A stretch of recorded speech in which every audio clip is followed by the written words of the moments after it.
Welcome to Skill Builder. I'm Robin Clevitt. Now I'm back on the Capel Build and this is a really exciting time for me. It's a milestone in the project. This has been a big project. It's been quite involved. There's been a lot of complex and complicated work. Basically it's 50 mil or thereabouts. Yeah, okay, sure.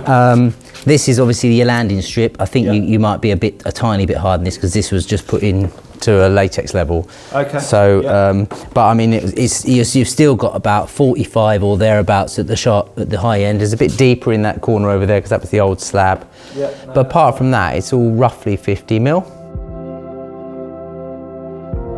So looking around me, you can see that there's lots of underfloor heating in. So all of the PIR is underneath, the membranes are on, the expansion strips are in, and all of the underfloor is fully charged up, full of water. And today we're pouring the Screed, and this is in conjunction with Southern Screed. This is an anhydrite Screed. I've been using these for 10 years or more.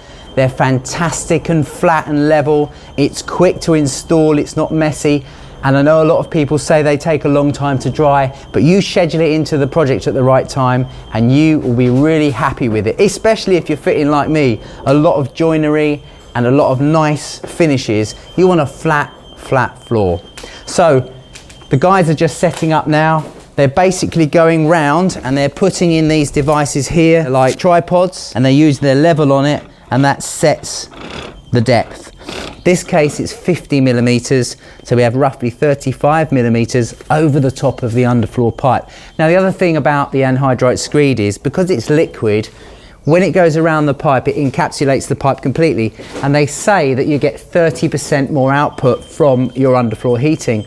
So a traditional Screed will heat up just the same, but it's going to take longer. These pipes are completely sealed in, and that's where that convection comes through. And from other properties that I've done, it's been really good. From the time the heating comes on to up to temperature can be as low as about an hour, so it's fantastic.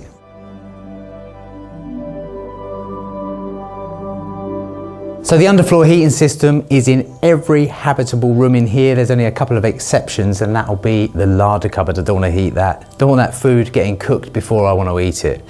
So the underfloor heating pipes and equipment came through a company called the Underfloor Heating Store, a really good company, and they do a lot of underfloor heating systems, every variety you can imagine. Brilliant. Okay, I'll look out for you. I'll be at the gate. Thanks very much, mate. Cheers. Bye. Bye. Blimey, I'm so excited about a truck arriving. Can you believe it? It's only Screed, but I keep telling myself, why am I so excited about this? I suppose it's because it's a milestone. I just want to sort of get in it and lay in it and swim in it. That's probably a little bit over the top, but there you go. Any second now, they will be here.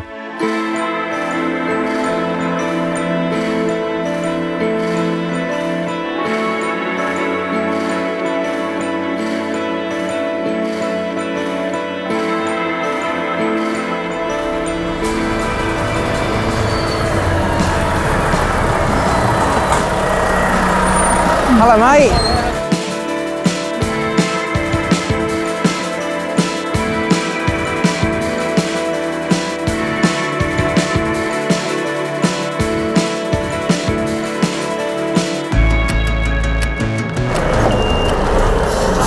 Well done. That's a good job. Yeah, I mean, if it'll go in, it'll get it in. Yeah, these lorries, I mean, look at the length of that. That's on about the limit, I think, coming around there. And they've got the best part of 6 foot at the back as well. But no problem, you got in here, no problem. And I've had smaller lorries and guys have said there's no way I'm coming in. So some do and some don't. So as I said, I've been using liquid Screeds for about 10 years. Now what used to happen is a small pump would arrive and a van, they'd go in and set it out and they'd do their calculations, they'd call it through then, they'd call the anhydrite Screed through, it gets mixed and then delivered out to site, and there's usually about an hour or two's delay if you're lucky there. Sometimes it's 3 hours depending on where the plant is in relation to the job.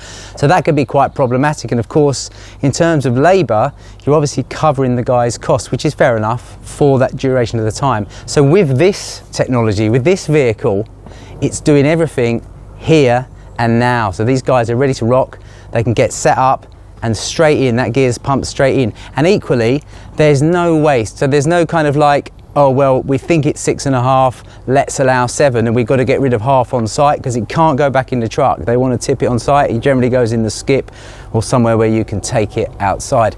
So I've got James here, I've got Dan. Dan just skillfully reversed this huge truck into here. And James has been inside, he's been setting out, he's been putting all of his datums in and his levels. It's all done to the laser. It's very, very flat and level. Tell me a little bit about your truck. So it's imported from Holland. It's a volumetric truck, produces a screed on site essentially. There's 2 bins in the front. There's a sand bin and a binder bin, and then you've got water tanks on the side. Right. All that combines to produce the anhydrite screed. Okay, and so you're a 2 gang, so you operate the machine and you...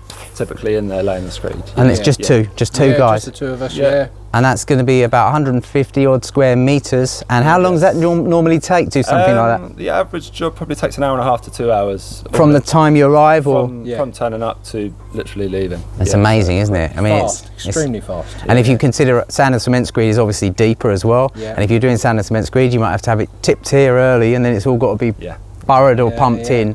So it's a really good product. So I'm really excited to get this done now. So, and I know you're itching to get on, because I know you got, how many meters can you do a day? I mean, it's the truck carries 12 cubic meters in total, so we've done 200 square meters today, plus this you're looking at about 400 square meters in a day. That's amazing. Pretty comfortable. Comfortable. Yeah. It's probably just the driving's the aggro bit, getting from A to B. That's where we lose a lot of the time, is driving between the jobs. Is it? Yeah, generally. But on the whole, it's all right, isn't it? Yeah. If you've got jobs located, all quite close to each other, then you can Okay, Southern Screed, we're ready to rock. Yeah. Brilliant. Let's go.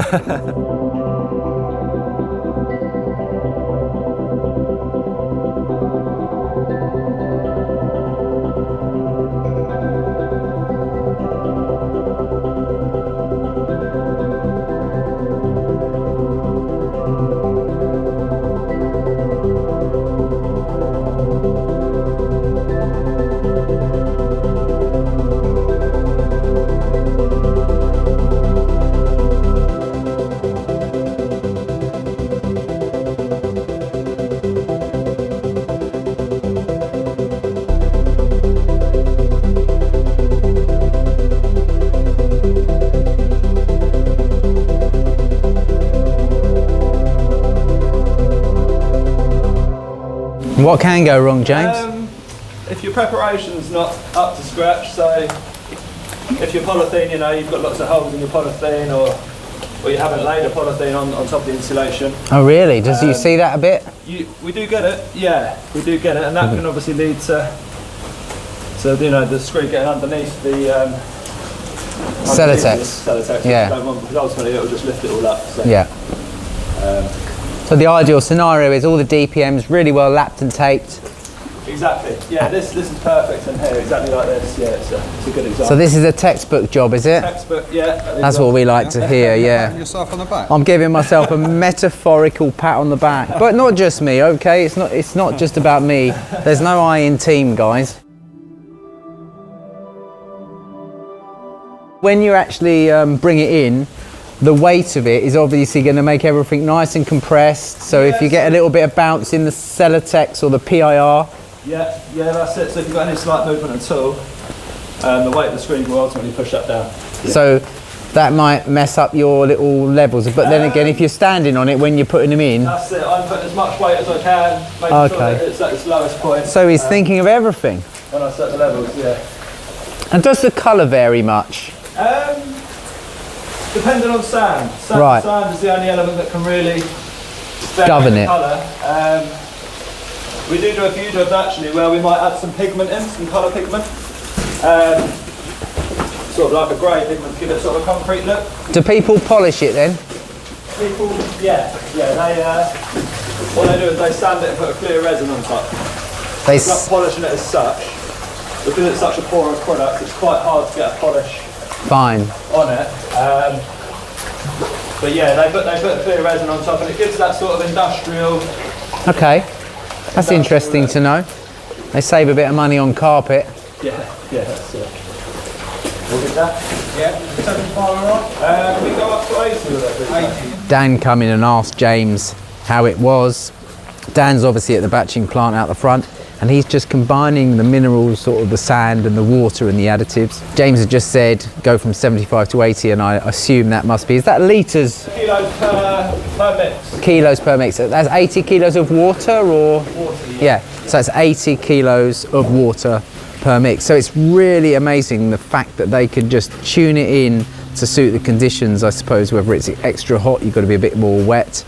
But equally, based on what James was saying, if you're going to be doing a liquid screed, you really got to make sure that that DPM or separation layer that you stick down on the PIR or bond down on the PIR, it's completely tanked and sealed. So what we do is we take our DPM or separating layer, we make sure the Celotex has got no voids, it's nicely fitted, nice and tight.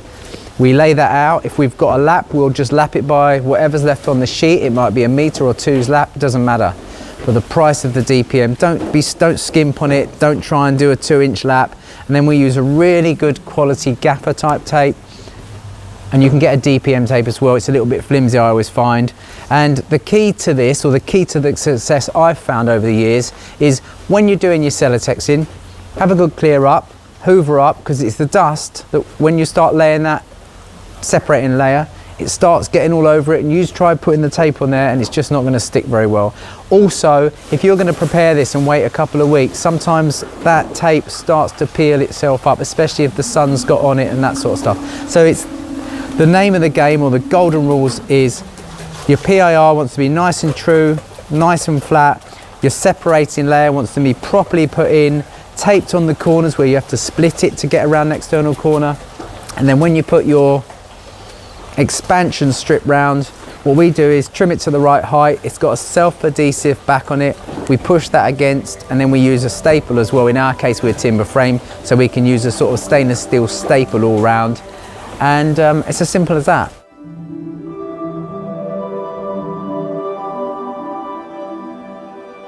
We are building into the future. Imagine what it's going to be like in 50 years time when you look at this truck and it's got like its own little iPad on the side, you know, and I don't know what it's doing. I don't want to press any of those buttons because it could go completely wrong, but it's got it all there. Look, it's telling how many kilos of water, how many kilos of sand, how many kilos of binder. I mean, it's fantastic. It's also giving them some pressure there, 21, 22 bar, it's quite high. That must be something to do with the pump, I suppose.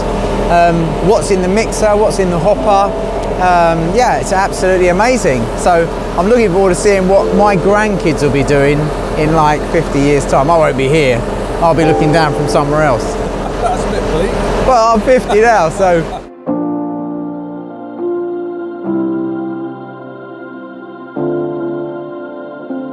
So you've got a bucket on a JCB telehandler, have you? Yeah. And that'll take a cubic metre or so? 1.8. 1.8, it's a big bucket. Yeah, it's quite a big bucket. It's a massive investment, isn't it? To try and set something like this up, it's a massive investment. Yeah, there's a lot to it that people don't see. Yeah. They see us fly in, speed and go, but then obviously the loading and yeah, it all takes time.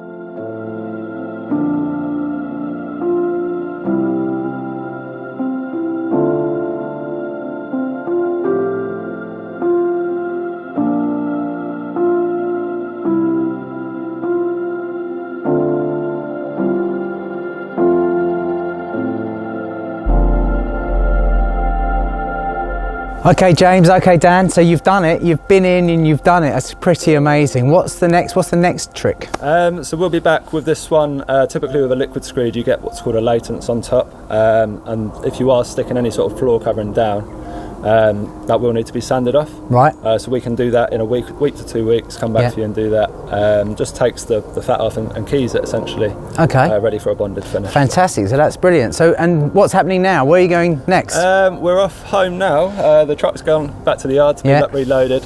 We've got a big job on tomorrow. I think it's 14 cubic metres. 14 cube, but 14. You did say you can only carry a certain amount. Yeah, so how'd you get over that one? We can carry 20 cubic metres of binder basically, right. But only 12 cubic metres of sand. Right. So if we fill the binder right up to the top, we can get a grab lorry to come in, with our sand, Right. And top the sand up. And they'll be next to you. That's and it. they'll Yeah, literally just drop it in as we're pouring. And they won't have to hang around. They'll fill you back up when you're That's empty. right. Yeah, it's just about getting that timing right. When we think we're going to be empty, he comes along, drops it in, and that gets us up to that 20. So what happens if he can't make it? You know, and you're pouring a wet screed. Yeah, that's fine. We can just put a stop in, put a joint in, and then we'll have to just go back and get the sand. But typically brilliant! It's you get a couple of hours working time with this, so it can be fantastic. And so we should stay off this now for how long? Curing time 24 to 48 hours. If you can give it a full 48 hours, better. Really. Yeah, we will. Just as it cures, and then when you get back in, if you get all the windows open, get it as well ventilated as you can. What it will be doing is the moisture will be coming out straight away, so you want the moisture to firstly come up into the room and then to blow away so it can continue to dry. Well guys, I'm so pleased with the job. It's been amazing, especially where you've joined it all nice and level for me, so thanks so much, and we'll see you on the next one. Definitely. Thanks. Thanks, Robin. Thanks, Cheers. Robin. Cheers.